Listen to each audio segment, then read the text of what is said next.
Welcome to the Rim Break Rodeo. We hope this video helps. You start by combining prerequisites, weight distribution, and enough thrust. Build a compact 4x4 buoyant base and immediately add 2 engines front and back to control pitch. Once done, raise a small platform 1 or 2 blocks high to act as your anchor and sky hook.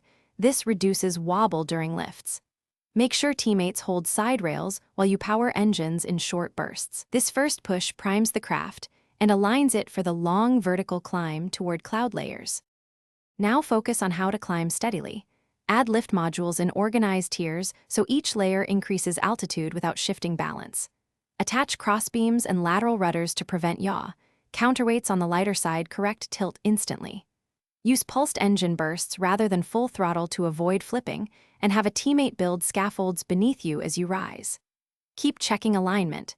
If tilt grows, pause and move counterweights or trim engines. These measured adjustments maintain steady ascent into cloud altitude.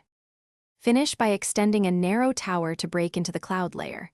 Add one last light engine or balloon and a small observation deck at the highest point so you can spot the cloud. Make the final ascent in short controlled pulses and have someone watch for cloud collision. If you start to fall, act fast. Drop non-essential blocks, shift counterweights toward the heavy side, or point engines downward to regain control. This single troubleshooting move usually preserves altitude and lets you stabilize above the cloud. Thanks for watching. Consider subscribing if we helped you.